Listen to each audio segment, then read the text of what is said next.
کیونکہ 4 نکاح تو وہ کر چکا، اب وہ 5واں تو نہیں کر سکتا. تو اس طرح سے بنا نکاح کے وہ اس کے ساتھ رہنے والوں میں سے ہو جاتی تھی اور اس کو فل پروٹیکشن ملتا تھا. اور اس کے بعد جیسے ہی کوئی رشتہ اس کا آتا تھا تو یہ ہوتا تھا کہ فوری طور پہ وہ اس کا نکاح اس سے کر دیتا تھا.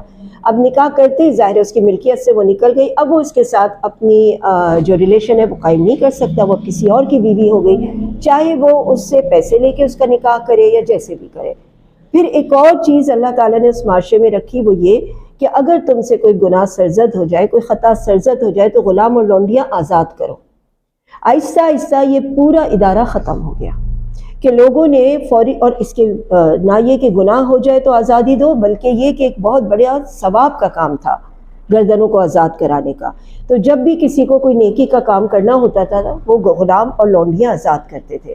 اس طرح کچھ ہی عرصے میں یہ غلام اور لونڈیوں کا معاشرہ ختم ہی ہو گیا. وہ یا تو باعزت عورتیں بن گئیں کہیں کسی کی ملکیت میں آ کے یا کسی کے نکاح میں آ کے، اور بعض دفعہ غلام اور لونڈیوں کے بھی نکاح ہو کے ان کو آزاد کر دیا گیا. یعنی ہر طرح سے معاشرے میں مسلمانوں کو اس بات کے اوپر ابھارا گیا کہ یہ جو ٹریفک ہے، ہیومن ٹریفک، اس کو ختم کیا جائے اور ان کو نکاح کے بندھن میں باندھا جائے. تو اس طرح شروع میں یہ اصلاح لے کر آیا اللہ تعالیٰ، اور آخر میں ہم دیکھتے ہیں کہ اب لونڈی اور اس کا کلچر ہی ختم ہو گیا، غلاموں کا کلچر ہی ختم ہو گیا. تو لہٰذا جو یہ اس وقت کے زمانے میں یہ سلسلہ عام تھا، ایسی حکمت عملی اللہ تعالیٰ نے اختیار فرمائی کہ جس سے اتنی سہولتیں دیں کہ آہستہ آہستہ یہ غلامی کی حوصلہ شکنی ہو گئی اور آخرکار یہ ادارہ ختم ہی ہو گیا. اب اس کے بعد محرمات جو یہ بتا دیے گئے، اس کے علاوہ دیگر عورتوں سے جو نکاح جائز کرنا جو ہے وہ جائز قرار دیا گیا، بشرط یہ کہ اس میں 4 چیزیں ہوں. ہم کہیں پر بھی نکاح کریں، چاہے اپنی کزنس میں کریں، کسی غلام سے کریں، کسی لونڈی سے کریں، تو اس کے اندر یہ چیزیں بتا دی گئیں کہ نمبر 1 مہر دو گے، بغیر مہر کے نکاح نہیں ہوگا. اسی لیے یہ بات بھی کہی جاتی ہے کہ اگر کوئی بھی شخص نکاح یہ سوچ کے کرے کہ کون سا میں نے مہر دینا ہے، آپ بنوا لو 3 لاکھ 4 لاکھ 5 لاکھ کا، میں نے تو نہیں دینا. تو جب یہ سوچ کے ہم نکاح کرتے ہیں تو وہ نکاح ایگزسٹ ہی نہیں ہوتا. تو لہٰذا مہر اتنا ہی رکھوایا جائے کہ جو آسانی سے ادا ہو سکے، اور اگر آسانی سے نہیں بھی ادا ہو رہا تو اگر مرد کے ذہن میں یہ سوچ آ جاتی ہے کہ میں نے کون سا دینا ہے، معاف کروا لوں گا، تو یہ اس سے نکاح ایگزسٹ نہیں ہوتا. نمبر 1 مہر کے ساتھ نکاح ہو. نمبر 2 یہ سوچ کے ہو کہ ہم نے نسل چلانی ہے، صرف اپنی جو ایک اسے اردو میں تو شہوت رانی کہتے ہیں، لیکن ویسے جو آپ کے اندر ایک سیکشول ڈیمانڈ ہے اسے صرف پورا کرنے کے لیے نہیں کر رہے یہ کام. اور آپس کی رضامندی سے مہر مقرر کر کے اس کام کو سر انجام دیا جائے.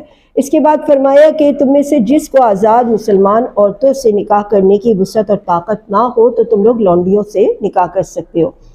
آزاد عورتیں جو ہوتی ہیں ان کے لیے ایک باقاعدہ مہر ہوتا ہے، اور مہر مثل ہوتا ہے کہ جو پھپھی کا یا خالہ کا یا اماں کا یا دادی کا یا ایک خاندانی مہر چلا رہے وہی ان کا بھی مہر ہوگا. لیکن جو لونڈی ہوتی ہیں یا جو ایسی خواتین ہوتی ہیں جو خاندانی نہیں ہوتی، ان کا مہر کم ہوتا ہے.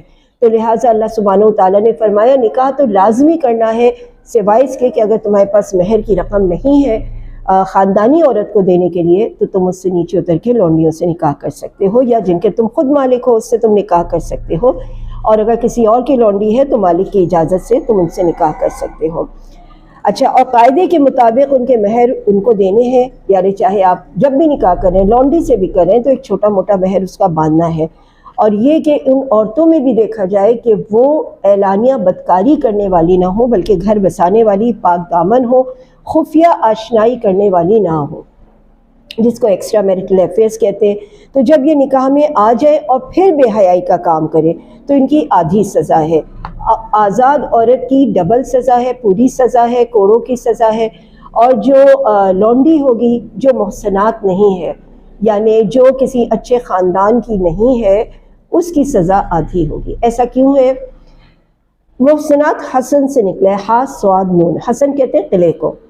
ایک عورت جیسے ایک اچھے گھرانے کی عورت، وہ جس قلعے میں بند ہوتی ہے نا، اس کے ارد گرد جو چوکیدار ہوتے ہیں، وہ اس کا باپ ہے، بھائی ہے، شوہر ہے، بیٹا ہے، ماموں چاچا بھی ہوتے ہیں، دادا بھی ہوتے ہیں، یعنی اتنے مردوں کے ساتھ وہ عورت کا ایک پیکٹ ہوتا ہے، یا یوں کہہ لیجیے ان کی عزتوں کی وہ امین ہوتی ہے کہ اگر وہ یہ گناہ کا کام کرتی ہے تو اس کی سزا اللہ کے نزدیک زیادہ ہے بنسبت اس عورت کے جس کے سر پہ کوئی مرد نہیں ہے، اس کو کوئی پروٹیکشن نہیں ہے۔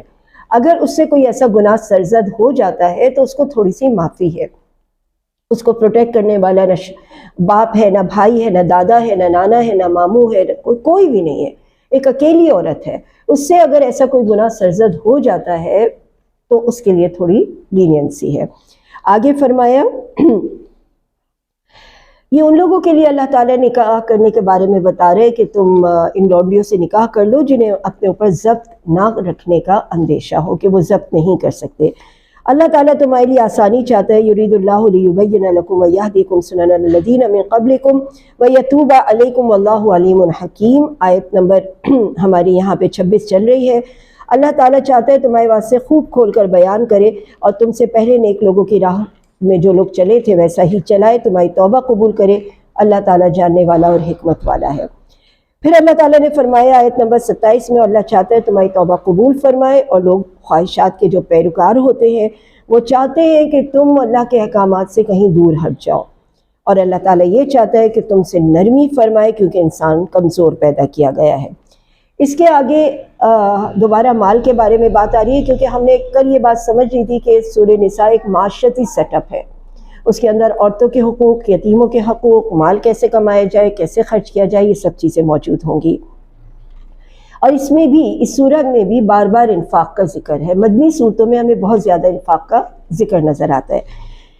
فرمایا اے ایمان والو، اپنے آپ کے درمیان یعنی آپس میں مال کو ناجائز طریقے سے مت کھاؤ، ہاں آپس کی رضامندی سے اور آپس کی خرید و فروخت سے تم جو نفع اور جو بھی ایک پرسنٹیج رکھنا چاہو وہ اچھی بات ہے۔ اپنے آپ کو قتل نہ کرو، یقیناً اللہ تعالیٰ تم پہ مہربان ہے۔ اپنے آپ کو قتل نہ کرو سے مراد دو معنی ہیں، خودکشی حرام ہے، اور نمبر 2 ایک دوسرے کو ناحق قتل کرنا حرام ہے۔ تو جو کوئی انسان سرکشی اور ظلم کرے گا تو اللہ تعالیٰ نے فرمایا ہم اسے قریب آگ میں داخل کریں گے۔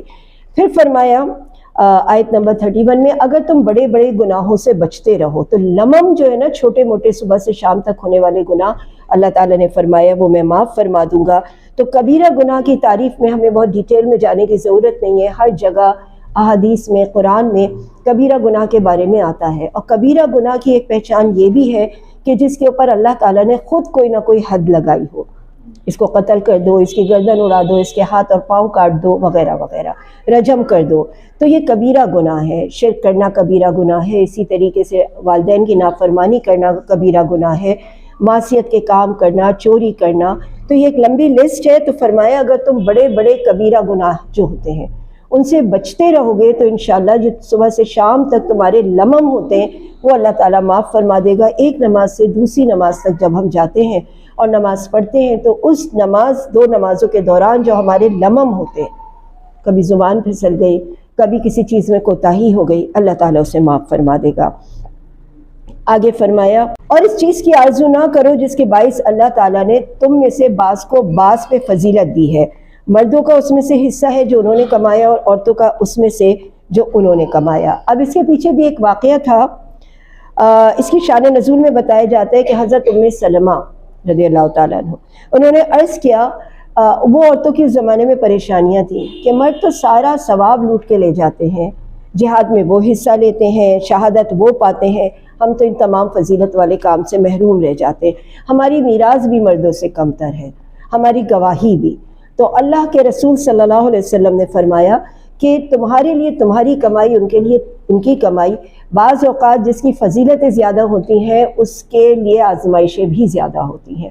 مردوں کے لیے جنت کمانی مشکل کام ہے، عورتوں کے لیے آسان کام ہے کہ عورتوں کو 5 وقت کی نماز، اپنی شرمگاہ کی حفاظت، رمضان کے روزے اور اطاعت اور فرمانبرداری اپنے شوہر کی کرنے کے اوپر جنت واجب ہو جاتی ہے، جبکہ مردوں کے لیے ہم دیکھتے ہیں کہ بہت ساری فیلڈ ہے، بظاہر دیکھنے میں نظر آتا ہے کہ ان کو بہت زیادہ نیکیوں کا ایک میدان دیا گیا ہے، لیکن عورتوں کے لیے بھی کوئی کم میدان نہیں ہے۔ اللہ تعالیٰ نے فرمایا جس کو جہاں فضیلت دی گئی ہے وہ اسی جگہ رہتے ہوئے، اسی فیلڈ میں رہتے ہوئے اپنے آپ کو منوائے کہ وہ جنتی ہے۔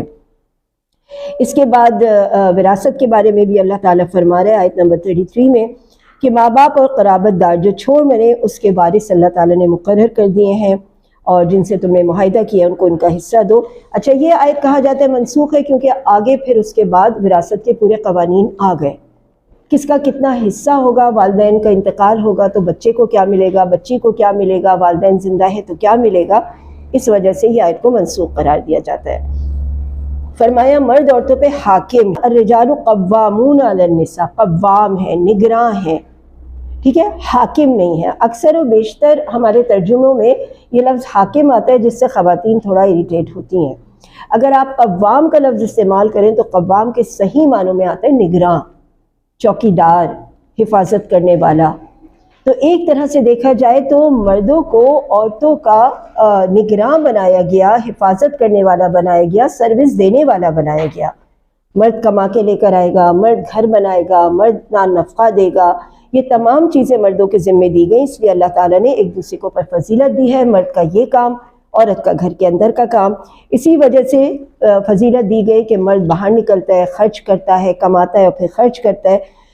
تو آگے فرمایا کہ وہ عورتیں جو اپنے شوہروں کی عدم موجودگی میں، دیکھیے مرد، کوئی بھی مرد جب گھر سے باہر نکلتا ہے تو اپنے پیچھے اپنی بیوی کو چھوڑ کے نکلتا ہے، تو ایک ٹرسٹ ہوتا ہے اسے اپنی بیوی کے اوپر، اور وہ یہ کہ وہ اس کی عزت کی، اس کی مال کی، اس کی اولاد کی حفاظت کرے گی۔ اس ٹرسٹ کے اوپر وہ ایک بازار کی تکلیف اٹھانے کے لیے نکلتا ہے، تو لہٰذا ان کی عدم موجودگی میں یہ خواتین کا کام ہے کہ ان کی عزت کی، ان کے مال کی، ان کے بچوں کی، ان کی گھرداری کی حفاظت کریں اور کوئی اور برائی کا راستہ تلاش نہ کریں۔ پھر اس کے بعد یہ بھی ہوتا ہے، آگے کی آیت میں فرمایا کہ جہاں دو لوگ رہتے ہیں ساتھ میں وہاں انبن ہوتی ہی ہوتی ہے۔ اللہ نے اس کا طریقہ بھی بتایا کہ اب دونوں کے درمیان کوئی خون کا رشتہ تو ہے نہیں، کزنز ہو سکتے ہیں، لیکن نکاح کے بعد تو یہ پھر رشتے باقی نہیں رہتے نا کہ چلو یہ ہماری خالہ زاد ہے تو ہم ذرا سا اس کے ساتھ بہتر طریقے سے کر لیں، یہ ہماری ماموں زاد ہے یا پھوپھی زاد ہے، بلکہ تو شوہر بیوی کے حساب سے چلتے ہیں۔ تو اس میں اللہ سبحانہ وتعالیٰ نے فرمایا کہ جب بھی ایسا معاملہ پیش آ جائے تو مرد کی طرف سے ایک حاکم کو مقرر کیا جائے اور عورت کی طرف سے ایک حاکم کو مقرر کیا جائے، وہ دونوں بیٹھیں اور صلح کرانے کے لیے طرف زیادہ ٹل کریں کہ صلح ہو جائے تو بہت بہتر ہے، اور اگر صلح نہ ہو پائے تو ظاہر ہے اللہ نے راستہ کھولا ہوا ہے دونوں کے لیے علیحدہ ہونے کا۔ اللہ تعالیٰ پورے علم والا اور خبر والا ہے۔ اور ساتھ ہی اس کے بعد فوری طور پہ اللہ تعالیٰ کے بارے میں فرما دیا وَاعْبُدُوا اللَّهَ وَلَا تُشْرِكُوا بِهِ شَيْئًا وَبِالْوَالِدَيْنِ إِحْسَانًا۔ اچانک شوہر اور بیوی کے تعلقات کی کشیدگی کے درمیان اللہ سبحانہ وتعالیٰ نے اپنی عبادت کی بات کی، تاکہ تمہیں لوٹ کے تو اللہ کے پاس آنا ہے، اللہ کے حکم مانو گے، اللہ کے ساتھ کسی کو شریک نہیں کرو گے، اور اپنے جو فرائض ہیں والدین کے ساتھ حقوق، رشتہ داروں سے اور یتیموں سے نیک سلوک، مسکینوں اور قرابت داروں کا جو بھی ہمارے اوپر ایک فرض بنتا ہے، اجنبی ہمسائے سے اور پہلو کے ساتھی سے اور راہ کے مسافر سے، اور ان سے جن کے مالک تمہارے ہاتھ ہیں، یعنی تمہارے کنیز، تمہارے غلام، تمہاری لونڈیاں۔ تو اللہ تعالیٰ تکبر کرنے والوں اور شیخی خوروں کو پسند نہیں فرماتا۔ اللہ سبحانہ وتعالیٰ نے دو ہمسایوں کا ذکر فرمایا، ایک آپ کے رائٹ میں، ایک آپ کے لیفٹ میں۔ رائٹ میں جو ہے وہ آپ کا قرابت دار بھی اور ہمسایہ بھی ہے، اور لیفٹ میں جو ہے وہ قرابت دار نہیں ہے، ہمسایہ ہے۔ تو جب آپ کے پاس کوئی چیز ہوگی جس میں آپ کے پاس چوائس ہو کہ اس کو دوں یا اس کو دوں، تو آپ قرابت دار ہمسائے کو دیں گے۔ اکثر اس میں لوگ یہ نقطہ بھی نکالتے ہیں کہ قرابت داری تو اسلام میں نہیں ہے، کہ اگر آپ کے پاس کوئی چیز ہے تو آپ جو زیادہ مستحق ہے اسے دیجئے۔ تو اللہ سبحانہ وتعالیٰ کا یہ اصول ہے کہ آپ سب سے پہلے اپنے رشتہ داروں اور اپنے قرابت داروں کا خیال کریں گے، اور جو آپ کے لیفٹ میں جو صرف آپ کا ہمسایہ ہے اس کے قرابت دار اس کا خیال کریں گے، تو اس سے آپس میں مودہ اور رحم بھی جنریٹ ہوتا ہے۔ تو فرمایا کہ راہ کے مسافر سے، اور وہ جو تمہارے ہاتھ میں لونڈی اور غلام ہے۔ اب اتنی ساری نعمتیں جب انسان کے پاس ہوتی ہیں تو اس کے اندر تکبر آنے لگتا ہے۔ فرمایا یہ اللہ کو ناپسند ہے، نہ خود بخیلی کرو اور نہ دوسرے کو بخیلی کرنے دو، اور اللہ سبحانہ وتعالیٰ کا جو فضل ہے اسے نہ چھپاؤ، ورنہ اللہ تعالیٰ نے ان کافروں کے لیے ایک مار تیار رکھی ہے، یعنی دوزخ کا عذاب۔ اور جو لوگ اپنا مال لوگوں کو دکھانے کے لیے خرچ کرتے ہیں، اللہ سبحانہ وتعالیٰ قیامت کے دن ان کا ساتھی شیطان کو بنائے گا۔ یعنی خرچ تو کرتے ہیں دنیا میں، لیکن ان کا مقصد دکھاوا اور اپنے آپ کو یہ ثابت کرنا ہوتا ہے کہ ہم لوگوں کے لیے بہت کام کر رہے ہیں۔ آپ نے اکثر دیکھا ہوگا کہ نیکی کے کام میں اس طرح سے پکچرز بنوائی جاتی ہیں کہ آپ کسی کو سلائی مشین دے رہے ہیں، آپ کسی کو جوڑے دے رہے ہیں، آپ کسی کو کوئی اور چیک دے رہے ہیں، تو اس کی پکچرز بھی کھنچوا کے اور سوشل میڈیا پہ ڈالنا، اناج بانٹ رہے ہیں تو اس کو، جبکہ اللہ کا حکم ہے، اللہ کے رسول کا حکم ہے کہ آپ کا سیدھا ہاتھ کوئی نیکی کرے تو الٹے ہاتھ کو خبر نہیں ہونی چاہیے، چھپا کر دو، جتنا چھپا کر دو گے اتنا بہترین ہے۔ آیت نمبر 39 میں فرمایا ان کا کیا نقصان ہوتا کہ اگر یہ اللہ اس کے رسول پہ واقعی ایمان لے کر آتے اور پھر خرچ کرتے اللہ کی رضا کے لیے، بے شک اللہ تعالیٰ تو ظلم نہیں کرتا، اللہ اپنے پاس سے بڑا ثواب عطا فرماتا ان کے اس حال پہ۔ اس کے بعد اگلی آیت جو 41 ہے نا، اس کے نتیجے میں نبی کریم صلی اللہ علیہ وسلم کی آنکھیں بڑی اشکبار ہوئی تھیں۔ ایک بار ایسا ہوا کہ آپ صلی اللہ علیہ وسلم نے اپنے ایک صحابی سے کہا کہ مجھے قرآن پڑھ کے سناؤ، اور جب وہ قرآن پڑھ رہے تھے تو اس آیت پہ پہنچے فَكَيْفَ إِذَا جِئْنَا مِن كُلِّ أُمَّةٍ بِشَهِيدٍ وَجِئْنَا بِكَ عَلَى هَؤُلَاءِ شَهِيدًا۔ اس روز کیا حال ہوگا جب ہر امت میں سے ہم ایک گواہ لے کر آئیں گے اور اے نبی آپ کو لوگوں کے اوپر گواہ بنا کے کھڑا کریں گے۔ یہ بڑی ایک ایسی صورتحال ہے کہ اپنوں کے درمیان آپ یہ سوچئے کہ آپ جج ہوں اور آپ کے سامنے آپ کی اولاد کو یا آپ کے کسی پیارے کو لا کے کھڑا کیا جائے بحیثیت مجرم، تو انسان کو اس وقت سزا سنانے کے لیے یا سزا سنتا دیکھنے کے لیے کتنا بڑا دل جگرا چاہیے ہے۔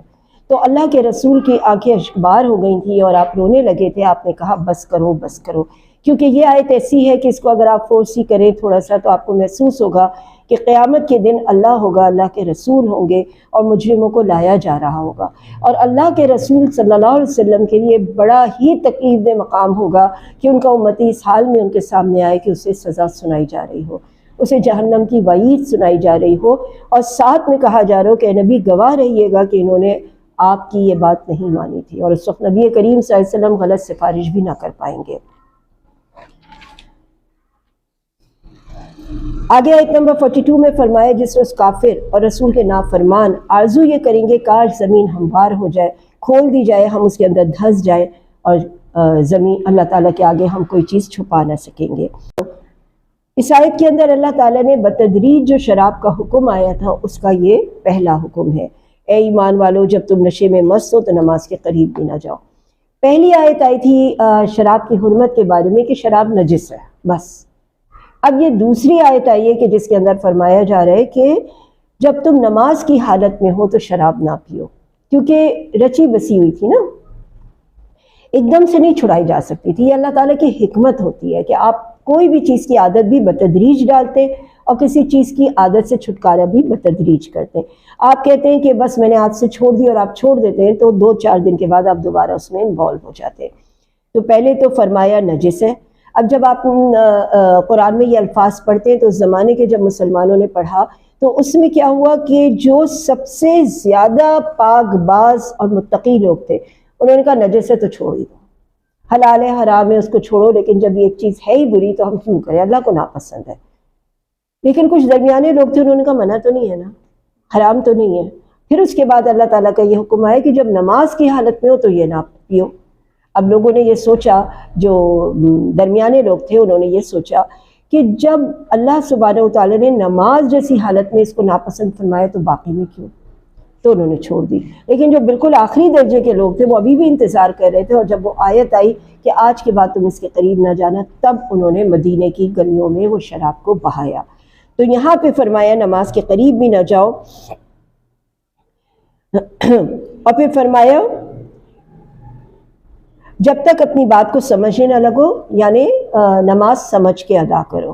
تو اس سے ہمیں ایک اور مسئلے کا بھی پتہ چلتا ہے، صرف بات شراب کی نہیں ہے، نماز کو ویسے بھی سمجھ کے پڑھنے کی بات ہو رہی ہے۔ اور جنابت کی حالت میں جب تک تم غسل نہ کر لو تب بھی نماز کے قریب نہ جاؤ۔ اس سے مسجد سے گزر رہے ہو اور جنابت کی حالت میں ہو تو گزرنے میں کوئی حرج نہیں ہے، لیکن نماز پڑھنے کے لیے اندر داخل نہ ہونا جب تک کہ تم لوگ پاک نہ ہو جاؤ۔ اور پاک ایک وضو کرنے کا ہے اور دوسرا پاک ہونا مٹی سے ہے، تیمم کرنے کا جس کا یہاں پہ ذکر ہے۔ تو 3 حالتیں یہاں بتائی گئیں، شراب کی حالت میں نماز نہیں ہے، جنابت کی حالت میں نماز نہیں ہے، اور ناپاکی کی حالت میں نماز نہیں ہے۔ تو لہٰذا اگر پانی نہ ملے تو پاک مٹی کا قصد کر لیا کرو، ایک دفعہ ہاتھ مارنا ہے مٹی میں، اسے جھاڑنا ہے اور اپنی کلائی تک اس کو اچھی طرح ملنا ہے، اور اسی ہاتھ سے اپنے چہرے کا مسح کر لینا ہے، یوں ہماری پاکی حاصل ہو جاتی ہے۔ اللہ تعالیٰ معاف کرنے والا اور بخشنے والا ہے۔ اس کے بعد دوبارہ ذکر ہوتا ہے اہل کتاب کا کہ تم نے انہیں نہیں دیکھا جنہیں کتاب کا کچھ حصہ دیا گیا تھا اور وہ گمراہی خریدنے لگتے ہیں اور چاہتے ہیں کہ تم بھی راستے سے بھٹک جاؤ۔ اب یہاں پہ تو بات ہو رہی ہے اہل کتاب کی، لیکن ہم قرآن پہ بھی رکھ کے اس کو سمجھ سکتے ہیں کہ قرآن کے کسی ایک حصے کے اوپر ہم ایمان لے کر آتے ہیں اور ہم کہتے ہیں کہ اس کتاب کے اس حصے میں سے تو ہم یہ چیز اخذ کرتے ہیں، مگر دوسرے حصے میں سے ہم وہ حکم اخذ نہیں کرتے۔ تو کچھ قرآن کا حصہ ماننا اور کچھ کا انکار کرنا۔ اللہ تعالیٰ تمہارے دشمنوں کو خوب جانتا ہے۔ اچھا، اس کے بعد پھر وہی بات آئی جو سورہ بقرہ میں آئی تھی کہ یہود چونکہ اہل زبان تھے تو وہ الفاظوں کا ہیر پھیر کر دیا کرتے تھے۔ جب ان سے کہا جاتا ہے کہ سمعنا و اطعنا کہو تو وہ کہتے ہیں سمعنا و عصینا۔ اب جس کو عربی نہیں پتا وہ کہ اطعنا کہا یا عصینا کہا، کوئی فرق تو نہیں پڑتا۔ سمعنا سنا ہم نے، و اطعنا اور اطاعت کی ہم نے۔ سمعنا سنا ہم نے، و عصینا اور ہم نے نافرمانی کی، ہم نہیں مانیں گے۔ دونوں باتوں میں ظاہر ہے زمین آسمان کا فرق ہے۔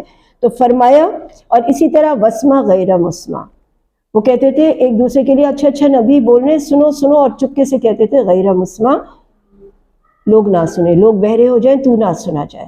تو ایسے الفاظ جو اہل زبان ہی ایسے ادا کرتے تھے کہ جس سے عام کو، اجمی کو پتہ نہ چلے کہ یہ بات کیا کہہ رہے ہیں، لیکن ان کے معنوں میں بڑی غلط چیز ہوا کرتی تھی۔ تو فرمایا اللہ تعالیٰ ان کے کفر کی وجہ سے ان کے اوپر لعنت کرتا ہے، بس یہ بہت ہی کم ایمان لاتے ہیں۔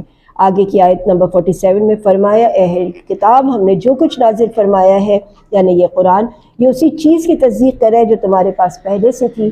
اگر تم نے اس کی تصدیق نہ کی تو ہم تم اس روز جو قیامت ہوگی چہرے بگاڑ دیں گے اور لوٹا کر پیچھے کر دیں گے، اور اسی طرح ان کے اوپر لعنت کریں گے جیسے سبت والوں کے اوپر کی تھی۔ اب یہ ہفتے والے دن کا قصہ وہ انشاءاللہ آگے آئے گا، لیکن اس کو ایک تھوڑا سا ٹچ کر لیتے ہیں یہاں پہ کہ بنی اسرائیل میں مچھیروں کی بستی تھی، اور ہفتے والے دن ان کا عبادت کا دن ہوا کرتا تھا، جبکہ ان کا کام روزگار جو تھا وہ مچھلیاں پکڑنا تھا۔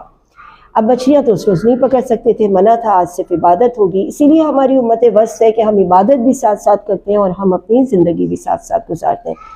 تو فرمایا کہ ان کو منع تھا، لیکن انہوں نے ہفتے کو تو وہ کچھ نہ کرتے تھے، لیکن جمعے کی رات کو ہی وہ ایسے گڑھے کھود دیتے تھے کہ ہفتے کے دن جب مچھلیاں آتی تھیں تو وہ اس گڑھوں میں پھنس جاتی تھیں، اور وہ اتوار والے دن انہیں کلیکٹ کر لیتے تھے اور کہتے تھے کہ ہم نے تو ہفتے کے دن مچھلیاں پکڑی نہیں۔ تو فرمایا اللہ تعالیٰ نے کہ ہم نے ان سبت والوں کے اوپر لعنت کی، ایسی لعنت کی کہ پھر ان کو خنزیر اور بندر بنا دیا تھا۔ یقیناً اللہ تعالیٰ کے اپنے ساتھ شریک کیے جانے والوں کو نہیں بخشتا، اور اللہ کے ساتھ جو کوئی بھی شریک مقرر کرے گا وہ بہت بڑا گناہ کرتا ہے اور اللہ پہ بہتان باندھتا ہے۔ اس کے بعد ایک اور بات فرمائی آیت نمبر 49 میں، اپنے منہ سے اپنی ستائش کرنا، اس کو آپ اردو میں کہتے ہیں نا اپنے منہ میاں مٹھو بننا۔ یہ چیز بھی بڑی ناپسندیدہ ہے اللہ کے نزدیک، اور اسی لیے ہمیں یہ دعا سکھائی گئی ہے کہ اللہ تعالیٰ ہم آپ سے چاہتے ہیں کہ ہم اپنی نگاہوں میں چھوٹے بنے۔ اچھا، جس کا ترجمہ اس طرح سے ہے کہ اللہ تعالیٰ تو مجھے میری نظر میں چھوٹا بنا دے، اور لوگوں کی فی اعین الناس کبیرہ، اور لوگوں کی نظر میں بڑا بنا دے۔ لیکن ہم عموماً اپنے آپ کی مدح سرائی میں جب اپنی کبریائی بیان کرتے ہیں، اپنے آپ کو اچھا بیان کرتے ہیں، تو اگلے کی نظر میں ہم چھوٹے ہو جاتے ہیں۔ جب میں اپنی لمبی لمبی تعریفوں کے پل باندھوں گی، میں ایسے میں ایسے میں ایسے میں ایسے، تو یقیناً میری بڑائی جو ہے نا وہ آپ کی نظر میں کم ہو جائے گی۔ اور اگر میں اپنی نظر میں اپنے آپ کو چھوٹا سمجھوں گی تو کیا ہوگا، آپ کی نظر میں بڑی ہو جاؤں گی۔ اللہم اجعل فی عینی صغیرہ وفی اعین الناس کبیرہ، اللہ مجھے میری نظر میں چھوٹا بنا کے رکھے، کیونکہ جس دن انسان اپنی نظر میں بڑا بن جاتا ہے نا، اس دن وہ ذلت کا شکار ہو جاتا ہے۔ اللہ تعالیٰ فرماتا ہے اللہ جسے چاہتا ہے پاکیزہ کرتا ہے، اور کسی کے اوپر ایک دھاگا برابر بھی ظلم نہیں ہوگا۔ آیت نمبر 50 میں فرمایا کہ یہ لوگ اللہ پہ جھوٹ باندھتے ہیں، سری گناہ کے لیے اتنی ہی بات ان کی کافی ہے۔ آیت نمبر 52 میں اللہ سبحانہ و تعالیٰ نے ان لوگوں کے اوپر لعنت فرمائی جو اللہ تعالیٰ کے اوپر شریک باندھتے ہیں، اور پھر فرمایا یہ لوگ جو شریک باندھتے ہیں، جن کو بھی وہ شریک کرتے ہیں، ان سے پوچھو سلطنت میں کیا حصہ ہے ان کا، اس دنیا کو بنانے میں ان کا کیا حصہ ہے۔ بلکہ اگر ان کو حصہ دیا جائے تو وہ ایک کھجور کی گٹھلی کے پیچھے جو دھاگا ہوتا ہے اس کے برابر بھی وہ کسی کو نہ دے، ان کا بس چلے تو وہ انسانوں سے روک لیں۔ یا یہ لوگوں سے حسد کرتے ہیں کیونکہ اللہ تعالیٰ نے ان کے اوپر اپنا فضل ڈالا ہے، تو ہم نے آل ابراہیم کو کتاب اور حکمت دی اور بڑی سلطنت عطا فرمائی۔ یہودیوں کا سب سے بڑا مسئلہ یہی تھا کہ مسلمانوں سے پرخاش یہی تھی کہ ان کو یہ حصہ نبوت کا کیوں مل گیا۔ پھر اس کے بعد بعض نے ان کو مانا، ان کتابوں کو مانا یعنی قرآن کریم کو، اور بعض نے کفر کیا۔ تو اللہ سبحانہ وتعالیٰ نے فرمایا کہ قیامت کے دن ان کے کفر کے سبب جو ان کو عذاب دیا جائے گا وہ ان کی کھال پہ دیا جائے گا، ان کی کھال کو جلایا جائے گا۔ اس کے بعد جب وہ کھال ختم ہو جائے گی تو ایک اور کھال دی جائے گی، پھر ایک اور کھال، پھر ایک اور کھال۔ اور آج یہ پروون بات ہے کہ آپ کی جتنی بھی تکلیف ہے وہ سارے سینسز آپ کے کھال میں ہیں۔ اگر آپ کھال ہٹا دیں اور آپ پھر سوئی چبوئیں آپ کو کچھ بھی نہیں ہوگا۔ ساری درد، ساری تکلیف اس کھال کے اوپر سینسز میں ہے۔ تو لہٰذا اس کھال کے اوپر عذاب کا مطلب ہے کہ ہر بار اتنی ہی شدت کے ساتھ عذاب ہوگا۔ اور جو لوگ ایمان لائے اور انہوں نے نیک عمل کیے، ہم انہیں جنتوں میں لے کے جائیں گے، جہاں کے بارے میں بتایا کہ وہاں پہ یوں نہریں ہوں گی اور یوں صاف ستھرے ازواج ہوں گے اور یوں خوشیاں اور یوں اللہ کا دیدار ہوگا۔ اللہ انہیں حکم دیتا ہے کہ امانت والوں کی امانتیں انہیں پہنچا دو۔ اب اس سے مراد صرف وہ امانت نہیں ہے کہ جو پیسوں کی امانت ہے، یہ عہدوں کی بھی امانتیں ہیں کہ اللہ سبحانہ وتعالیٰ نے جس کے لیے جو عہدہ رکھا ہے اسے اسی جگہ پہ رکھو۔ یعنی مثال کے طور پہ والدین کی جگہ والدین ہونے چاہیے، اولاد کی جگہ اولاد ہونی چاہیے، پڑوس کی جگہ پڑوس، قرابت داروں کی جگہ قرابت دار۔ تو جس کی جو امانت ہے، چاہے وہ عہدوں کی ہو، چاہے وہ مال کی ہو، چاہے وہ عزت و توقیر کی ہو، اس کو دو۔ عدل اور انصاف سے کام لو، یقیناً وہ بہتر چیز ہے جس کی نصیحت اللہ تعالیٰ تمہیں فرماتا ہے۔ اللہ تعالیٰ سننے والا اور دیکھنے والا ہے۔ آگے اللہ تعالیٰ نے فرمایا، یہ بھی بڑی مشہور آیت ہے، یا ایھا الذین آمنوا اطیعوا اللہ واطیعوا الرسول، اور ساتھ فرمایا وَأُولِي الْأَمْرِ مِنکم۔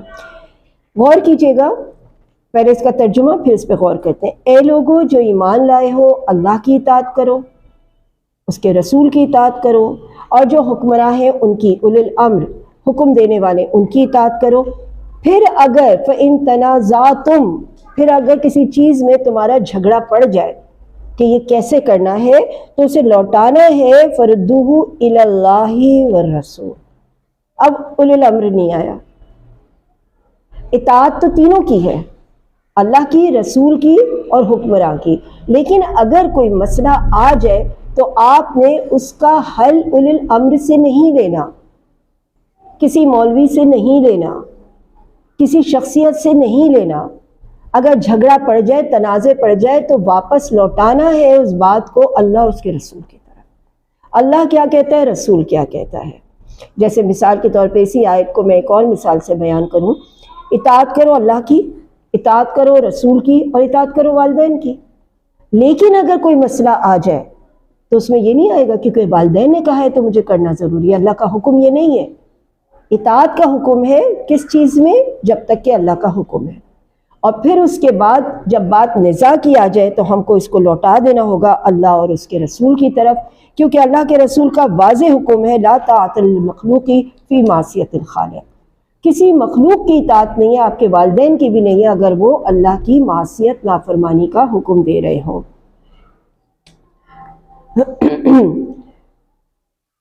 کیا آپ نے نہیں دیکھا، جن کا دعویٰ تو یہ ہے کہ جو کچھ آپ پر اور آپ سے پہلے اتارا گیا ہے اس پر ان کا ایمان ہے، لیکن اپنا جب فیصلے کا وقت آتا ہے تو غیر اللہ کی طرف چلے جاتے ہیں۔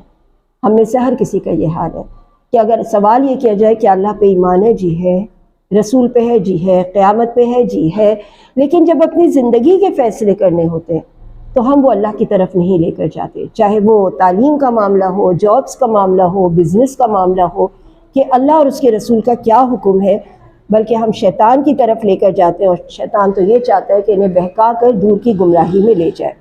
ان سے جب بھی یہ کہا جاتا ہے کہ آؤ اللہ اس کے رسول کی طرف، تو آپ منافقوں کی نشانیاں یہ دیکھیں گے کہ وہ اپنا رخ پھیر لیتے ہیں اور کہتے ہیں جو جی میں آئے ہمارے، یا جو ہماری جو خاندانی رسم و رواج ہیں، جو بات وہ کہتے ہیں ہم وہی کریں گے۔ اور پھر جب اپنے انہی کرتوتوں کے باعث ان کے اوپر کوئی مصیبت آ جاتی ہے تو پھر اللہ کی قسمیں کھاتے ہیں کہ ہمارا ارادہ تو بھلائی کا تھا، ہم تو یہ کام اس لیے کر رہے تھے کہ بنی نوع انسان کا کچھ بھلا ہو جائے۔ حالانکہ اس وقت ہماری پوری قوم کے اوپر جو عذاب آئے ہوئے ہیں وہ اپنی انہی کرتوتوں کی وجہ سے آئے ہوئے ہیں کہ ہم قوم کا بھلا اس طرح سے کر رہے ہیں کہ جو ریکوائرڈ نہیں ہے۔ دوا وہ دے رہے ہیں جس کی مریض کو ضرورت نہیں ہے، کہ بیماری کچھ ہے اور دوا دیتے ہیں چارہ گر کچھ اور۔ اس وقت ہمارے ملک اور قوم کا جو ایک معیار ترقی کا ختم ہو گیا ہے اور ہم تنزلی کی طرف جا رہے ہیں، ہماری ایمان کی کمی کی وجہ سے ہم کہتے ہیں یہ فرسودہ باتیں ان کو چھوڑو اور آگے نکلو، اسی وجہ سے ہم تنزلی کا شکار ہیں۔ ہمیں اگر ترقی کرنی ہوگی تو ہمیں اپنے اللہ اور اپنے رسول کے اصولوں کے سامنے رکھ کے کرنی ہوگی۔ یہ وہ لوگ ہیں کہ ان کے دلوں کا بھید اللہ خوب جانتا ہے۔ اللہ تعالیٰ فرماتا ہے ان سے درگزر کیجئے، ان سے چشم پوشی کیجئے، اللہ تعالیٰ ان کا بدلہ خود لے گا، آپ اپنے کام میں لگے رہیے۔ اور اللہ نے اپنے ہر رسول کو اسی لیے بھیجا ہے تاکہ اس کی فرما برداری کی جائے، کتابوں کے اوپر ایمان لے کر آیا جائے۔ اور پھر آگے آیت نمبر 65 پھر ایک اور بہت اہم آیت ہے، فلا، بس ہرگز نہیں، بس نہیں، وربک، تیرے رب کی قسم۔ اللہ تعالیٰ اپنی قسم کھا کے فرماتا ہے لا یؤمنون، یہ ایمان والے ہو ہی نہیں سکتے۔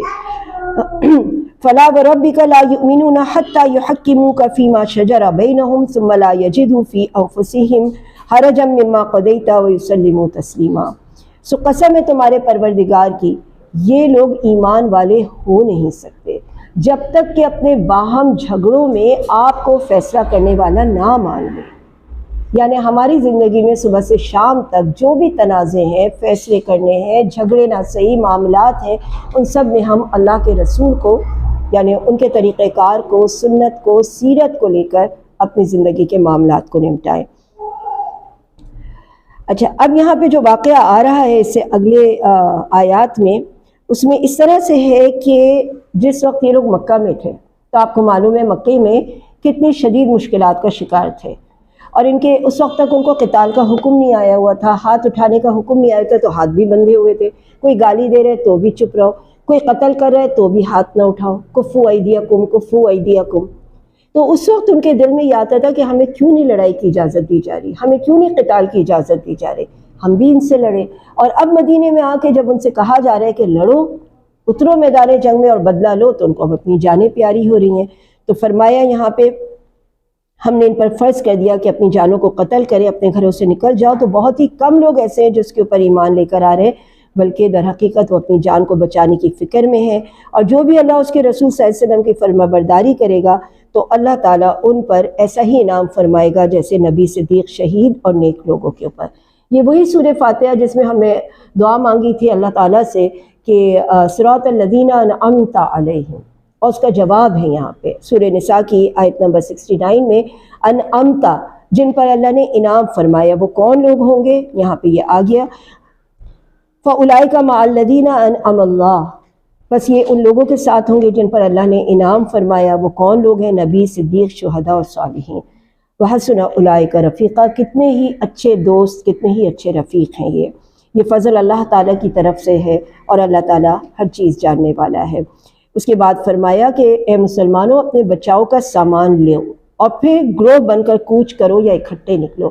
گویا جب بھی تم کافروں سے لڑنے کے لیے یا کسی بھی مخالف سے لڑنے جاؤ، تمہارے پاس تمہارے ٹولز ہونے چاہیے، اور جو ٹولز کافروں کے پاس ہیں، جو بھی ہتھیار ہیں، چاہے وہ آئی ٹی کا ہتھیار ہو، چاہے وہ واقعتاً تلواروں کا اور بندوقوں کا ہتھیار ہو، اسی کے ساتھ ان کا مقابلہ کرو۔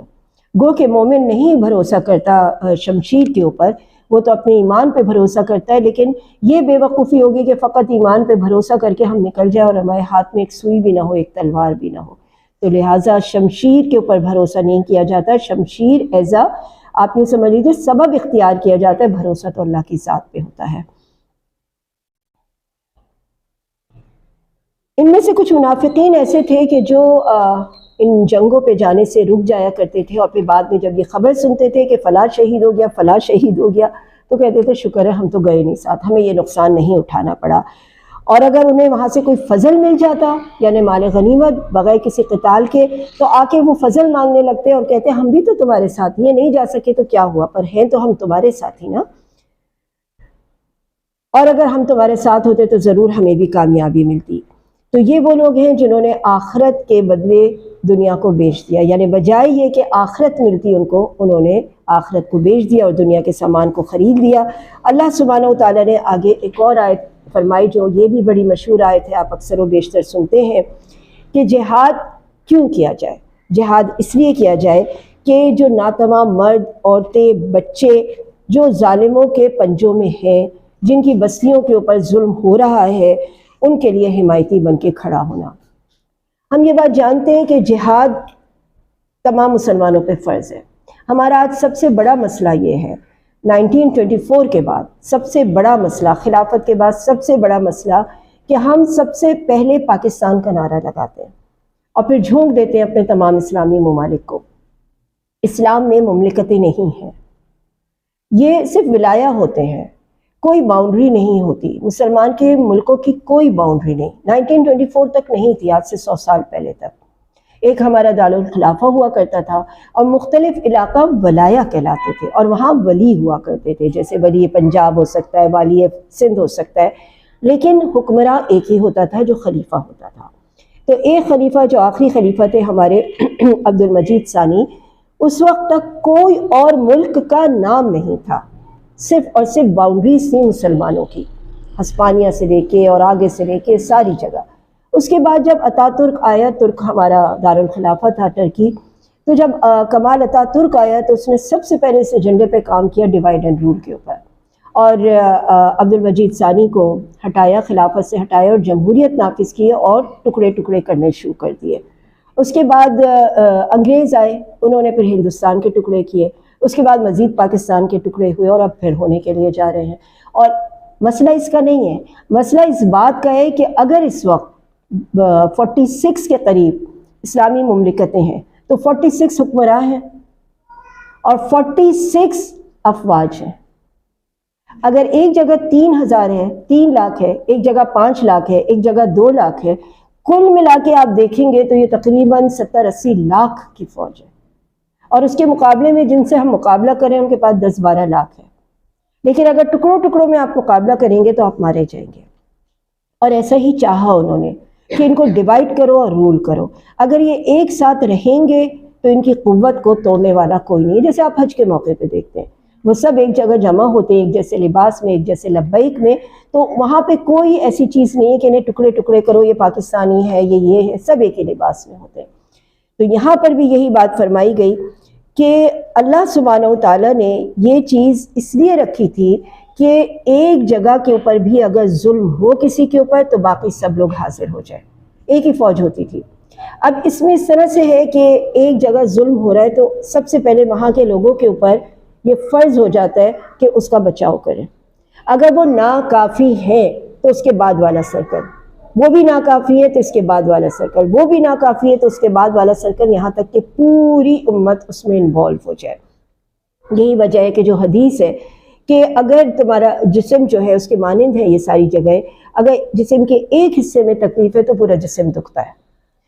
دانہ نکلتا ہے چھوٹا سا آنکھ کے اندر یا کان کے اندر یا حلق کے اندر، مگر پورے جسم پہ بخار چڑھ جاتا ہے، وہ فیل کرتا ہے اس چیز کو۔ تو اسی طرح امت مسلمہ ہے۔ تو یہاں پہ فرمایا کہ ان لوگوں کی مدد کرنے پہنچو۔ تو جو لوگ ایمان لائے ہیں اور اللہ کی راہ میں جہاد کرتے ہیں، اور جن لوگوں نے کفر کیا وہ دوسروں کی راہ میں لڑتے ہیں، پس تم شیطان کے دوستوں سے جنگ کرو، یقین مانو اللہ تعالیٰ فرماتا ہے کہ ان کے ہیلے، ان کے حملے بڑے کمزور ہیں۔ کیا تم نے نہیں دیکھا جنہیں حکم دیا گیا تھا کہ ہاتھ کو روکے رکھو اور نماز پڑھتے رہو؟ اب یہاں وہی واقعے کا ذکر آیا، مکے میں کہا گیا کفو ایدیکم، بس نماز پڑھتے رہو، اللہ سے دعا کرتے رہو، مگر وہ بڑے بے چین تھے کہ ہمارے ہاتھ کھولے جائے، اور جب ہاتھ کھولے گئے تو اللہ سبحانہ و تعالیٰ نے فرمایا کہ اب تم ڈرتے ہو موت سے، حالانکہ اگر موت آنی ہوگی تو تم اگر بند قلعوں کے اندر بھی ہوں گے تو موت تو تمہیں وہاں سے بھی اچک کے لے جائے گی۔ یہاں میں جب پہنچتی ہوں نا تو مجھے ایک واقعہ یاد آتا ہے، ایک کتاب میں پڑھ رہی تھی بجنگ احمد کرنل محمد خان کی، اور انہوں نے لکھا کہ ہمارے ساتھ محاذ پہ ایک نوجوان تھا بڑا خوبصورت سا، اس کی ماں کے اس زمانے میں خط آتے تھے ٹیلی گرام کہ میں بیمار ہوں آ جاؤ، ایسا نہ ہو تمہیں کچھ ہو جائے، میں تمہیں نہ دیکھ سکوں۔ وہ اتنا رو رو کے خط لکھتی تھی کہ آخر لوگوں نے کہا تم ایک ہفتے کی چھٹی لے کے ماں سے ملاؤ۔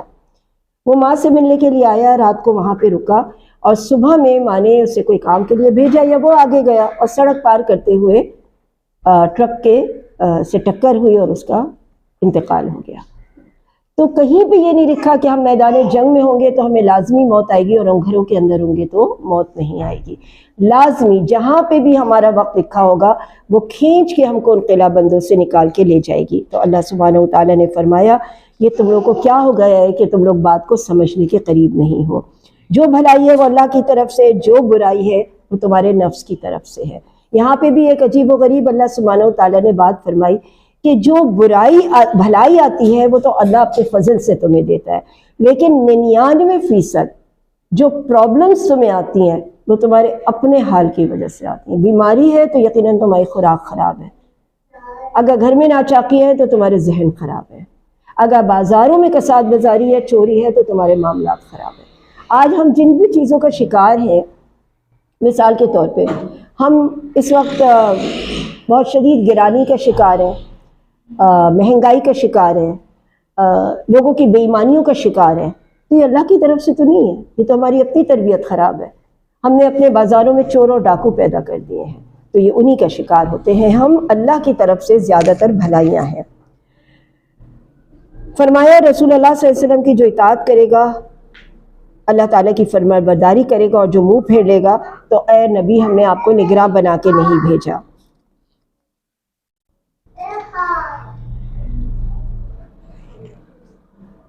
اس کے بعد آیت نمبر 81 میں اللہ سبحانہ وتعالیٰ نے فرمایا کہ یہ کہتے تو ہیں کہ ہم اطاعت کرتے ہیں، مگر جب آپ کے پاس سے اٹھ کر جاتے ہیں تو راتوں کو خلاف ورزیاں بھی کرتے ہیں، یعنی آپ کے پاس سے نکلتے ہی ان کے معاملات دوسرے ہو جاتے ہیں۔ اور اکثر و بیشتر ہمارے ساتھ بھی ایسا ہی ہوتا ہے، رمضانوں میں، قرآن کی کلاسز میں، حج میں، اچھی گیدرنگ میں ہم بہت اچھے ہوتے ہیں، اور جیسے ہی ہم نکل کے اپنے گھریلو معاملات میں یا اپنے کسی اور بزنس کے معاملات میں جاتے ہیں تو ہم دوبارہ وہی کرنے لگتے ہیں جس کا ہمیں حکم نہیں دیا گیا ہوتا ہے۔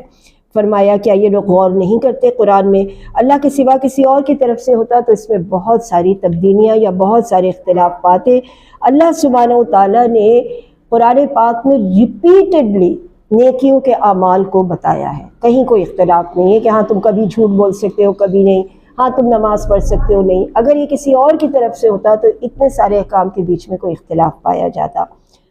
ایک اور پھر بہت اچھی بات، کیونکہ یہ معاشرے کی اصلاح کی بات ہو رہی ہے، عموماً ہوتا یہ بھی ہم خواتین میں بہت عام بات ہے، اگر ہم نے یہ دیکھا کہ کسی نے ہمیں کوئی بات کہی ہے تو ہم بغیر تحقیق کے اسے آگے پہنچا دیتے ہیں، اور ساتھ میں ایک جملے کا اضافہ کر دیتے ہیں، پتہ نہیں بھائی سنا ہے، اللہ معلوم، واللہ عالم، سنا ہے۔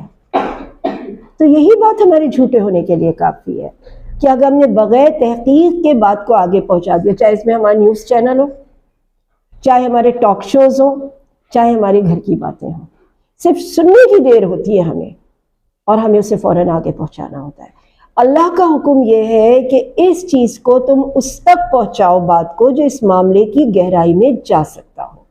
مثال کے طور پہ گھر میں کوئی بات ہو گئی ہے، اب آپ اس کو نشر کریں سب لوگوں کے درمیان، تو اس سے کیا ہوگا؟ وہ بات ختم ہو جائے گی، بات صحیح ہو جائے گی۔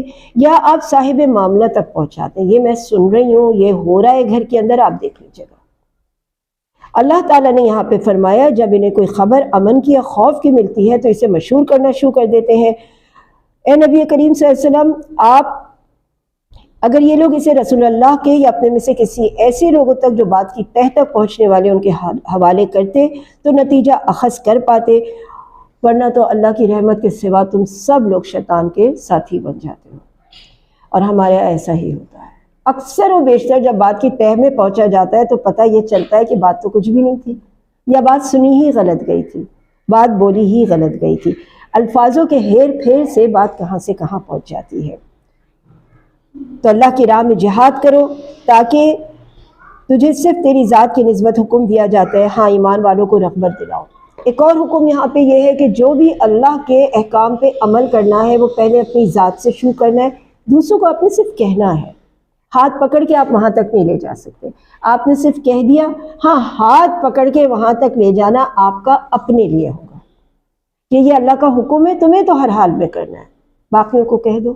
اس سے زیادہ تو رسول کے اوپر بھی وہ نہیں تھا، فرض نہیں تھا، بلکہ اکثر لوگ یہ بات کہتے ہیں، اکثر لوگوں کو کہتے ہیں آپ کی کلاس میں اتنے عرصے سے آ رہی ہیں، فلاں کی کلاس میں سالوں سے جا رہی ہیں، کوئی فرق نہیں پڑتا ان پہ، ایسا فائدہ کیا جانے کا؟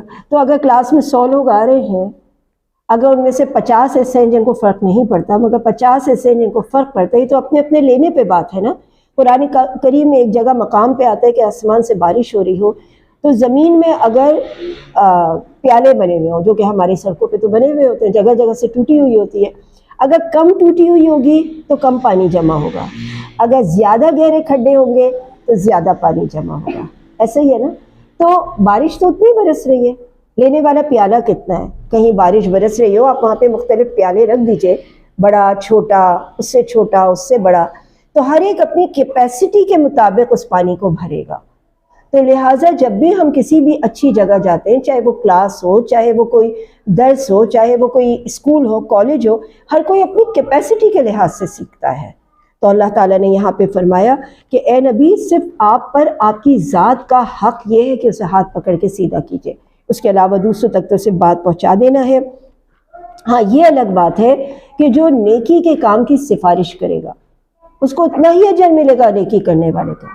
اگر آپ مثال کے طور پہ، ہم عموماً کلاس میں اس کی مثال دیتے ہیں کہ آپ اپنے ساتھ آتے ہوئے کسی اور کو لے کر آ گئی ہیں، یا آپ کہیں کچھ سیکھنے جا رہی ہیں اپنے ساتھ کسی اور کو لے کے آ گئی ہیں، تو آپ کو ایک اجر ڈبل ملے گا۔ 2 کو لے کر آ گئی ہیں تو 2 گنا ملے گا، 3 کو لے کر آ گئی ہیں، آپ کا تو اتنا ہی ٹائم لگ رہا ہے۔ جیسے اگر آپ نے کسی کو قرآن سکھا دیا، اب وہ ساری زندگی جب تک قرآن پڑھتا رہے گا آپ کو بھی اتنا ہی اجر ملے گا۔ آپ پڑھ رہی ہیں ایک پارہ، ایک جگہ کوئی اور بھی پڑھ رہا ہے، ایک جگہ کوئی اور بھی، ایک جگہ کوئی اور بھی، تو آپ کو تو 3 پاروں کا ثواب مل رہا ہے، اور ہر پارے کے ہر لفظ پہ 30 نیکیاں ہیں۔ الف لام میم 30 نیکیاں، کسی اور کو پڑھا دیا آپ نے، 30 نیکیاں وہاں سے، 30 نیکیاں وہاں سے، اس طرح اور جتنی اچھی باتیں ہیں۔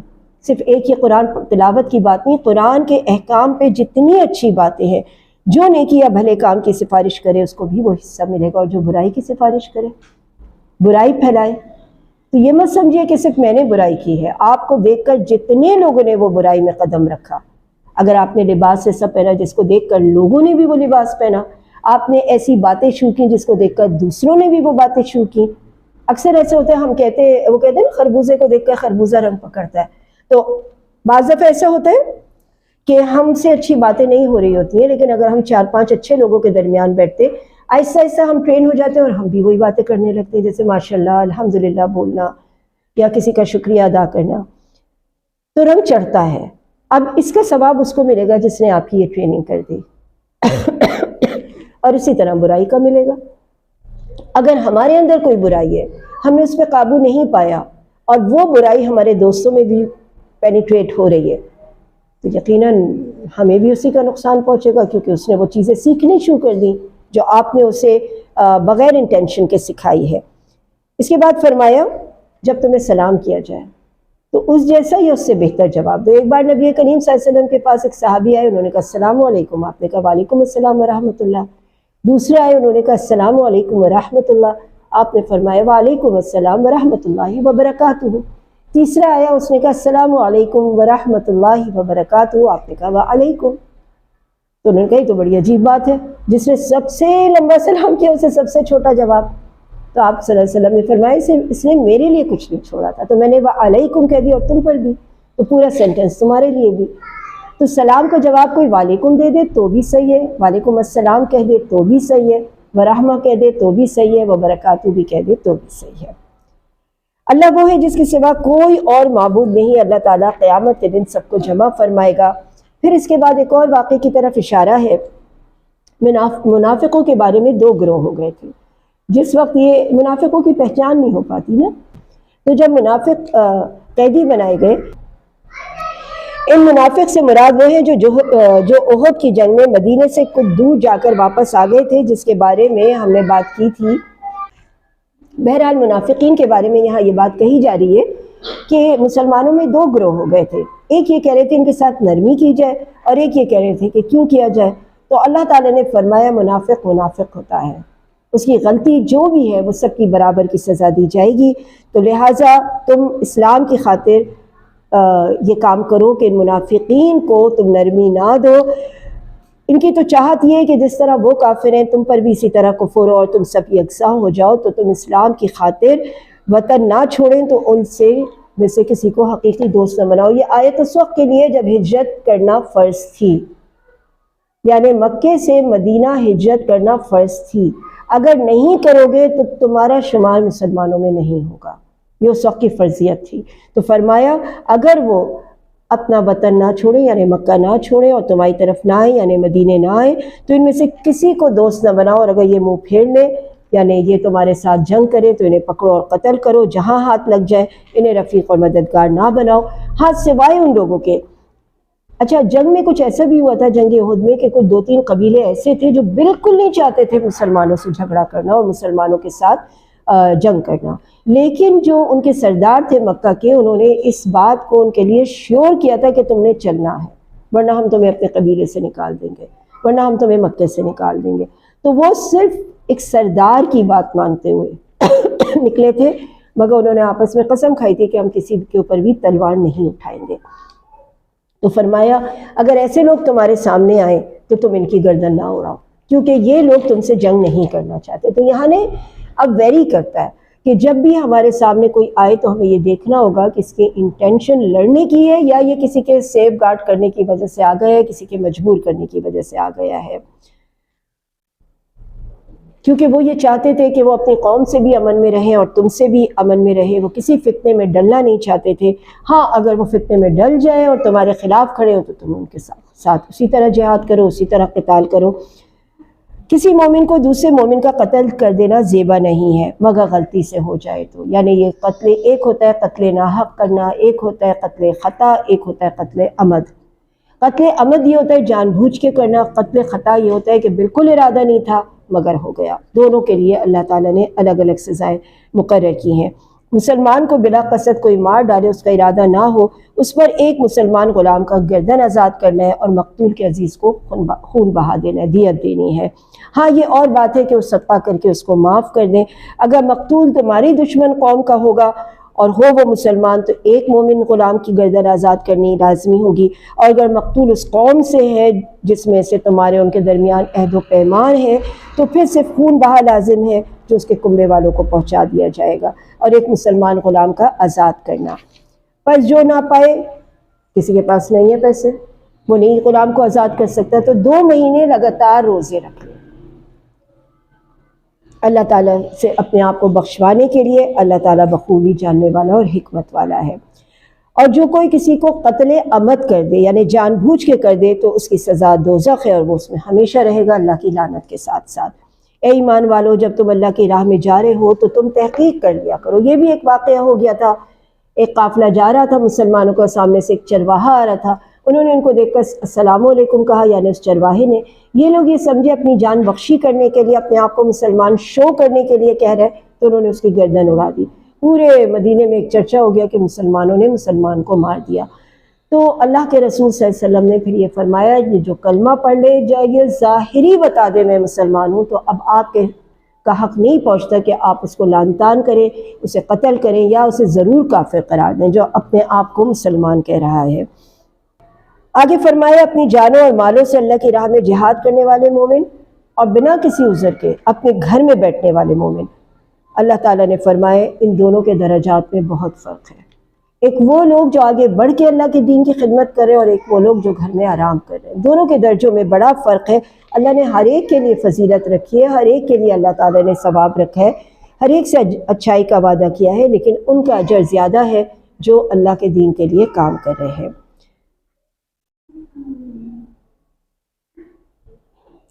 اس کے بعد ایسا بھی ہوتا ہے کبھی کہ ہم اپنے آپ کو بڑا مجبور اور بے بس بتاتے ہیں، یہ کام کیوں نہیں کر سکتے، ہمارے گھر میں بڑے مسئلے ہیں، بچوں کے مسئلے ہیں، فلاں چیز کے مسئلے ہیں، تو شوہر نہیں نکلنے دیتے ہیں، بہت ساری چیزیں ایسی ہوتی ہیں، حالانکہ ہم خوب جانتے ہیں کہ ہمارے اندر اتنے گٹس ہیں کہ ہم یہ ساری چیزوں کو ٹیکل کر سکتے ہیں، مینیج کر سکتے ہیں۔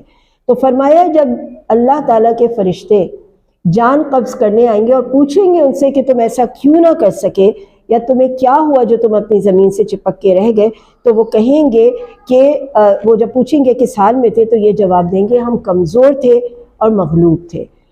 فرشتے کہتے ہیں کیا اللہ تعالیٰ کی زمین کشادہ نہ تھی کہ تم ہجرت کر جاتے، اور یہ لوگ جن کا ٹھکانہ دوزخ ہے۔ اب یہ تو پراپر ایک کافروں کے لیے بات ہو رہی ہے کہ کسی بھی جگہ پہ وہ اسٹک ہیں اور وہاں دین کے اوپر عمل نہیں کر رہے، جہاد نہیں کر پا رہے، اور کیا کریں بھائی، ہم تو یہاں پہ خود ہمارے پاس یہاں کی نیشنلٹی نہیں ہے، ہم تو یہاں پہ خود نیشنلٹی لینے آئے ہوئے ہیں، ہم تو ابھی یہ باتیں نہیں کر سکتے، اور اتنے میں ان کے روانگی کا وقت آ جاتا ہے اللہ کے پاس۔ اور پھر وہ کہتے ہیں کہ ہم تو چونکہ کمزور تھے، ہم تو وہاں پہ کچھ نہیں کہہ سکتے تھے. تو اللہ تعالیٰ فرماتا ہے، اللہ کے فرشتے فرماتے ہیں کہ اللہ کی زمین واسع نہیں تھی کہ تم نکل جاتے کسی ایسی زمین پہ جہاں پہ تم ایک ہی زندگی ملی تھی اور تم کوئی دین کا کام کر سکتے. مگر جو مرد عورتیں بے بس ہیں، واقعی ایسے ہیں کہ ان کو نکلنے کے لیے کوئی جگہ نہیں ملتی. یعنی اب ہم دوبارہ اپنے اس ٹاپک پہ آ جائیں کہ اپنے گھروں میں واقعی وہ ایسے بے بس ہیں. یہ ہر انسان خود جانتا ہے کہ میں کتنا بے بس ہوں، بے بس بن رہا ہوں یا بے بس ہوں. کیونکہ ہم جب بھی کسی کو کلاسز کی طرف، قرآن کی طرف، ایسی چیزوں کی طرف بلاتے ہیں تو ہمیں اپنے جو ایزی زون ہوتا ہے نا، کمفرٹ زون، اس میں رہنے کی اتنی عادت ہوتی ہے کہ ہم بہانے تراشتے ہیں. لیکن اگر واقعی کوئی ایسا ہے، اس کے گھر میں واقعی ایسی مجبوری ہے کہ نہیں نکل سکتے، تو اللہ بھی جانتا ہے، آپ بھی جانتے ہیں. لیکن اگر وہ بہانے ہیں تو اللہ سبحانہ و تعالیٰ اس بات کو خوب اچھی طرح جانتا ہے کہ کون اس کمفرٹ زون میں رہتے ہوئے اپنے آپ کو ترقی نہیں دیتا، اور کون اللہ تعالیٰ کے ذمے اجر جو اللہ تعالیٰ نے اپنے ذمے لیا ہے اس کا اجر اس کو پانے کے لیے محنت کرتا ہے. آگے نماز قصر کا بیان ہے. نمازوں جب ہم سفر پہ جاتے ہیں تو قصر ہو جاتی ہے نماز. اس میں پہلے تو اس نماز کا بیان ہے جو جنگ کے میدانوں میں ہوتی ہے. اگر سامنے جنگ ہو رہی ہے، ظاہر آمنے سامنے جنگ ہوا کرتی تھی، تو اس میں بھی نماز کی اہمیت دیکھیے آپ کہ جنگ کے میدان میں بھی نماز باجماعت ادا ہو رہی ہے. لیکن طریقہ کیا ہوتا تھا کہ پوری جو فوج ہے وہ 2 حصوں میں تقسیم ہو جائے. ایک امامت کرائے، مثال کے طور پہ 4 رکعت فرض پڑھا رہا ہے، 4 رکعت فرض پڑھائے تو پہلے اگر سمجھے 100 لوگ ہیں، 50 لوگوں نے جا کے نیت باندھی اور اس کے اپنے ہتھیار رکھ دیے. صرف ضروری ہتھیار اپنے ساتھ لگا کے رکھا کہ اگر کوئی نماز میں ہی حملہ آور ہو جائے تو وہ اپنا بچاؤ کر سکے. بھاری ہتھیار ایک طرف رکھ دیا. 2 رکعت کے بعد جب اتحیات ہو گئی تو یہ اپنی آدھی نماز سے باہر نکل جائیں گے اور اگلے 50 آ جائیں گے اور وہ یہاں سے کنٹینیو کریں گے. جب ان کی یہ نماز ختم ہو جائے گی، امام کے تو ہو گئی وہ رکعت، تو وہ اپنی اگلی 2 رکعت پڑھ کے واپس چلے جائیں گے اور پھر یہ لوگ آ جائیں گے اور اپنی 2 رکعت پڑھ لیں گے. تو اس طرح سے کیا ہوگا کہ 4 رکعت نماز کا سب کو جماعت کے ساتھ ثواب مل جائے گا. یعنی ایسے میں بھی اللہ نے پوزیشن باندھی، یہ نہیں کہا کہ الگ الگ پڑھ لو. ہمارے یہاں تو ذرا سی بارش کی بوند ہوتی ہے، ذرا سا تھکن ہوتی ہے، کچھ ہوتی ہے، مسجدوں سے چھوڑو، گھر میں پڑھ لو، گھر میں نماز پڑھ لو. جنگ کے میدان میں فرض نماز کو کہا گیا کہ اس کو بھی باجماعت ادا کرو. کتنی اہم چیز ہے. اور پھر جب تم نماز ادا کر چکو تو بھی اس کے علاوہ اٹھتے بیٹھتے لیٹتے اللہ کا ذکر کرو، اور جب اطمینان پا جاؤ تو پھر اپنی پوری نماز ادا کرو. اچھا، کچھ علماء کہتے ہیں یہ تو ویسے جنگ کے لیے تھا، لیکن عام طور پہ بھی اگر آپ سفر میں ہیں تو اپنی نماز قصر کر لیں. وہ نماز قصر کا طریقہ کیا ہے؟ 4 کو 2 کر لیجئے، ہاں 3 کو 3 ہی رہنے دیجئے اور فجر کو اتنا ہی رہنے دیجئے. سنتیں آپ گھر آ کے پڑھ لیے، نفل پڑھ لیں، لیکن اگر آپ جماعت سے پڑھ رہے ہیں فرائض تو اسے 4 کے بجائے 2 کر لیجئے. ایک اور معاشرتی گناہ بلیم گیم. کرا میں نے ہے، کسی کمزور پہ تھوپ دیا جو بول نہیں سکتا آگے سے، چاہے ہمارے گھر میں وہ کوئی بھی کمزور ہو، بچہ ہو، بہو ہو، بیٹا ہو، بچی ہو، میڈ ہو، ڈرائیور ہو، کچھ بھی ہو. اس کے اوپر ذمے لگانا آسان کام ہے کہ اسے کہہ دیا جائے کہ یہ اس کا قصور ہے، ہمارا قصور نہیں ہے. فرمایا جو شخص گناہ گار ہے یا خطا کار ہے اور کسی بے گناہ کے ذمے اسے تھوپ دے تو اس نے بہت بڑا بہتان اور بہت کھلا گناہ کیا. اگر اللہ کا فضل و رحم نہ ہوتا تو تم میں سے ایک جماعت نے تو اے نبی آپ کو بہکانے کا فیصلہ کر ہی لیا تھا. نبی کریم صلی اللہ علیہ وسلم نہ صرف یہ کہ نبی تھے اپنے زمانے کے، بلکہ حاکم بھی تھے، بلکہ یوں کہہ لیجئے کہ جج بھی تھے، وکیل بھی تھے. تو ایک بار ایسا ہوا کہ ایک مسلمان اور ایک یہودی کے درمیان کوئی معاملہ ہو گیا، یعنی جھگڑا ہو گیا کچھ چیزوں کا، چوری کا بھی معاملہ تھا، اور اس میں دلائل زیادہ تر اس کے پاس تھے جو مجرم تھا اور وہ مسلمان تھا. تو لہٰذا آپ نبی کریم صلی اللہ علیہ وسلم کا جھکاؤ مسلمان ہونے کی وجہ سے یا کہہ لیجئے کہ اس شخص کی طرف زیادہ ہو گیا، اور قریب تھا کہ آپ غلط فیصلہ دے دیتے کہ اللہ سبحانہ وتعالی نے یہ آیات نازل فرما دی کہ یہ اللہ کا فضل ہے کہ اللہ تعالیٰ تمہیں بتا رہا ہے کہ یہ تم گناہ کا کام نہ کرو. گویا آپ جب بھی کسی کے درمیان فیصلہ کریں اچھی طرح تحقیق کر لیا کریں، بہت اچھی طرح تحقیق کر لیں، اور خاص کر اس وقت جب ہمارے اپنے میں سے کوئی اس میں انوالو ہو رہا ہو کہ کس کی غلطی ہے. آگے فرمایا اکثر جو خفیہ مشورے ہوتے ہیں نا لا خیر فی کثیر من نجواہم. ایک ہوتی ہے غیبت، ون ٹو ون کسی کی برائی کرنا، ایک ہوتی ہے جماعتی برائی کرنا، نجوا. نجوا یہ ہوتا ہے کہ یہ محفل بیٹھی ہوئی ہے، سب آپ میں سے 10-12 لوگ الگ ہو جائیں اور چپ کے بات کرنے لگیں. یقیناً باقی لوگوں کو یہ احساس ہوگا کہ ہمارے خلاف بات کر رہے ہوں گے، کیونکہ اگر ان کے خلاف بات نہ ہو تو کھلے عام کرو. لیکن اگر آپ ایک کونے میں جا کے کچھ نجوا کرنا شروع ہو جائیں گے، کسر پسر کریں گے، تو اگر نہ بھی کر رہے ہوں تو اگلے کو یہی احساس ہوگا، اور اگر ایسا نہیں ہے تو کھلے عام بات کیجیے. یقیناً نجوا جو ہوتا ہے وہ ایک چھپ کر برائی کرنے والی چیز ہوتی ہے. تو فرمایا سوائے اس کے نجوا اس وقت جائز ہے جب تم ان باقی لوگوں سے ہٹ کر کوئی صلاح اور مشورہ بہتری کا ان کے لیے کر رہے ہو تو نجوا جائز ہے. وہ شخص باوجود راہ ہدایت کے واضح ہونے کے بعد جو رسول اللہ صلی اللہ علیہ وسلم کے خلاف، ان کے احکام کے خلاف جائے گا، مومنوں کے راستے کو چھوڑ کے چلے گا، ہم اسے ادھر ہی متوجہ کر دیں گے. یہ بھی ایک کائنات کا رول ہے. اگر آپ برائی کی طرف متوجہ ہوں گے تو برائی خود بھی آپ کی طرف متوجہ ہوگی. اگر آپ اچھائی کی طرف متوجہ ہوں گے تو اچھائی بھی متوجہ ہوگی. یہ آج کل بڑا عام ہے آپ کے سوشل میڈیا پہ. یہ جو گوگل ہے نا، یہ بڑا تیز ہے.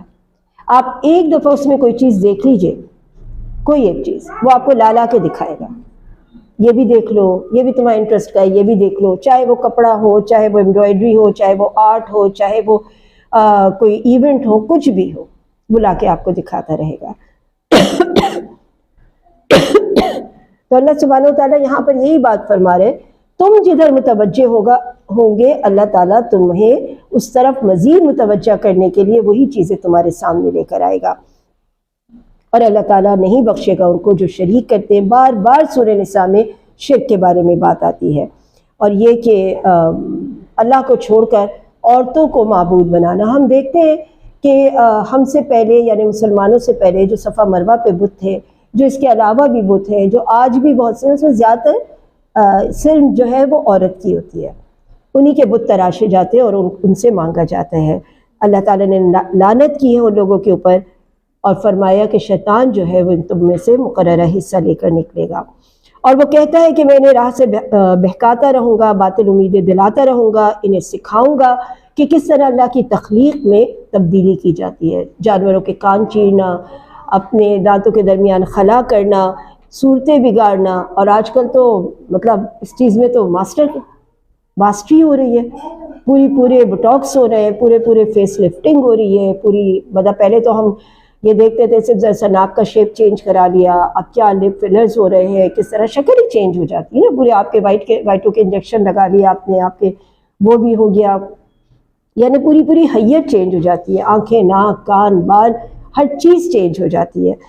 تو اللہ سبحانہ و تعالیٰ فرماتا ہے کہ جو شخص اللہ کو چھوڑ کر شیطان کو اپنا رفیق بنائے گا وہ سری نقصان میں ہے. وہ ان سے زبانی وعدے کرتا ہے، شیطان سبز باغ دکھاتا ہے، مگر یاد رکھو کہ شیطان کے تمام وعدے صریح، تمام کے تمام دھوکے بازیاں ہیں. یہ وہ لوگ ہیں جن کا ٹھکانہ جہنم ہے اور وہ اس میں ہمیشہ رہیں گے. آیت نمبر 127 پہ، کیونکہ اس کے بعد جتنی بھی آیتیں چل رہی ہیں وہ ساری جنت اور جہنم کی وعیدوں کے اوپر ہیں. اس کے بعد آیت نمبر 127 میں اللہ تعالیٰ نے فرمایا کہ اے نبی آپ سے یہ لوگ عورتوں کے بارے میں حکم دریافت کرتے ہیں، آپ کہہ دیجئے اللہ تعالیٰ تمہیں حکم دے رہا ہے. قرآن کی وہ آیتیں یعنی جو تم پر ان یتیم لڑکیوں کے بارے میں پڑھی جاتی ہیں جن کا تم حق ان کو نہیں دیتے، انہیں اپنے نکاح میں لانے کے لیے رغبت رکھتے ہو، کمزور بچوں کے بارے میں، یہ ساری کارگزاریاں جو تمہاری ہیں اللہ تعالیٰ اس کو بہتر راستے کی طرف تمہیں مشورہ دیتا ہے. پھر وہی مرد اور عورت کے درمیان صلح والی بات کی اللہ تعالیٰ نے کہ اگر کسی عورت کو اپنے شوہر کی بد دماغی کا، چڑچڑے پن کا اور بے پرواہی کا کچھ اندیشہ زیادہ ہو تو آپس میں کوئی پیکٹ کر لیا جائے. مثال طلاق سے بہتر ہے کہ میں آپ کے ساتھ اتنا ڈسٹنس رکھ کے چلنا چاہتی ہوں، میں آپ کو مہر معاف کرتی ہوں، آپ دوسری شادی کرنا چاہیں کر لیں، مجھے طلاق بھی نہیں چاہیے، لیکن یہ کہ میرا آپ کے ساتھ ایز اے بیوی اس طرح سے گزارا نہیں ہو سکتا. اب یہ چیزیں ہمارے لیے بڑی عجیب ہے کہ ہم ایسے، لیکن اسلام میں ایسی چیزوں کی بڑی آزادی ہے کہ آپ نہیں رہنا چاہتے، کم رہنا چاہتے کم رہ لیجئے. اگر تم اچھا سلوک کرو اور پرہیزگاری کرو تو اللہ تعالیٰ پوری طرح سے خبردار ہے. جو حقوق ہے، جائز حقوق وہ ادا کرتے رہو. بعض مردوں کے اندر ارج زیادہ ہے، آپ اسے اجازت دے دیجئے دوسری شادی کر لیں، میں نہیں نباہ کر سکتی. اور مردوں سے بھی کہا جا رہا ہے یہ بھی ممکن نہیں ہے کہ تم ساری بیویوں میں عدل کرو، کیونکہ ایک کی طرف جھکاؤ ہوتا ہے اگر محبت ہے اس سے زیادہ تو دوسری کو لٹکتا ہوا نہ چھوڑو، یا تو اس کا نان نفقہ پورا ادا کرو، اس کے ساتھ پیکٹ کرو، یا پھر اسے آزاد کر دو تاکہ وہ بھی اپنے راستے کو چن لے۔ اگر میاں بیوی جدا ہو جائیں تو اللہ تعالیٰ ہر ایک کو اپنی وسعت سے بے نیاز فرمائے گا، یعنی ہر ایک کے لیے راستہ کھولے گا۔ زمین اور آسمانوں کی ہر شے اللہ کی ملکیت ہے، جو کچھ آسمان اور زمین میں ہے اللہ کا اختیار ہے ان سب چیزوں پہ۔ اللہ چاہے تو اس پوری قوم کو لے جائے اور دوسری قوم کو لے کر آ جائے۔ آیت نمبر 139 میں اللہ سبحانہ وتعالیٰ نے مسلمان مرد اور عورتوں دونوں کو یہ بات کہی ہے کہ مسلمانوں کو چھوڑ کے کافروں کو دوست نہ بناؤ۔ ہم عقیدہ ولاء البراء پہلے ہی پڑھ چکے ہیں۔ ان آیات کے بعد اب اختتام پہ پہنچ رہے ہیں ہم اپنے چوتھے پارے کے، جس کے اندر اللہ سبحانہ وتعالیٰ نے منافقوں کی چال بازیاں بھی ہمارے سامنے کھول دیں، انفاق بھی کھول دیا، عورتوں کے یتیموں کے حقوق بھی کھول دیے۔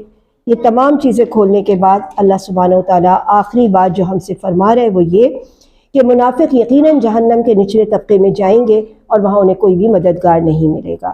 اللہ تعالیٰ تمہیں سزا دے کے کیا کرے گا اگر تم شکر گزاری کرو گے اور با ایمان رہو گے۔ اللہ تعالیٰ بہت قدر کرنے والا اور بہت با علم ہے، یعنی علم رکھنے والا ہے۔ یہاں تک ہمارا الحمدللہ چوتھا پارہ مکمل ہوا۔ وآخر دعوانا الحمدللہ۔